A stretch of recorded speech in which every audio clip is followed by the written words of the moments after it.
He started sports when he was like 3. Yeah, he's been playing sports his whole life. I mean, starting baseball, football.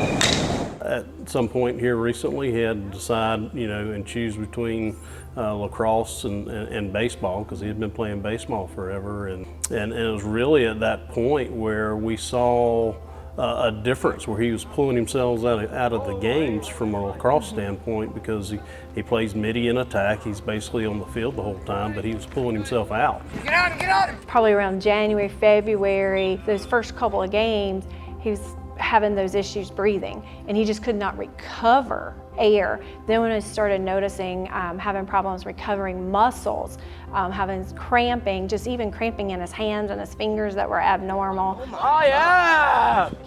He was unsure as to why, like this is happening, and I don't get it, but I know I can't breathe, so I can't run, I can't do what I need to do, so it's better for me to come out. Mainly the discussion started more so because he knew he looked different and had issues with that, and then verbally understanding that, wait a minute, well, this is why we're having this breathing issue, because for him, he kind of still thought that was normal because he had always breathed that way.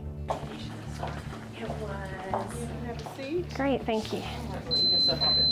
So Grayson and his mom and I were able to meet in clinic. They were referred by their pediatrician within the state of South Carolina, and they said, he's really having trouble keeping up on the lacrosse field. He has shortness of breath, and he's not keeping up like he used to, and we noticed that his chest dipped in, and sure enough, that had gotten worse actually as Grayson had grown taller with his growth spurt. And so we had a good discussion about what Pectus Excavatum was and how we would work that up by getting a CT scan and lung function test to see how much that was affecting Grayson, particularly with his sports activity. The little incisions that I will use to place the bar and do surgery are small incisions on the side right here. So Grayson did have a moderate to severe Pectus Excavatum deformity, which is actually quite common in the United States. And in Grayson's case, he did qualify for a surgical repair because of that severity. And the way we knew that was we got a CT scan of his chest. They gave us a nice 3-dimensional rendering of the inside of his chest to see how much it was pushing on his heart and pushing on his lungs and preventing him from the athletic ability that he previously had. The one thing that people maybe underestimate about Pectus Excavatum repair is that it's not just done for symptoms such as chest pain and shortness of breath.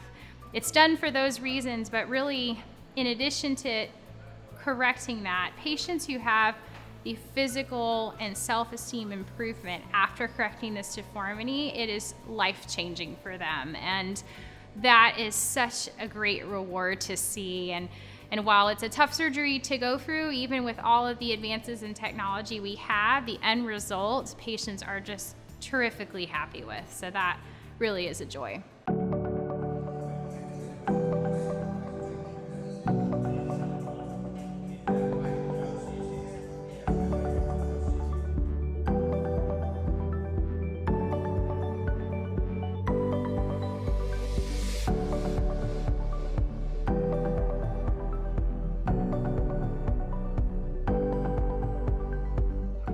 How do I feel now? I feel wonderful. My child's able to run up and down the field. He's able to play. He has his own limits now. I mean, I owe it all to the doctors and nurses at Shawn Jenkins.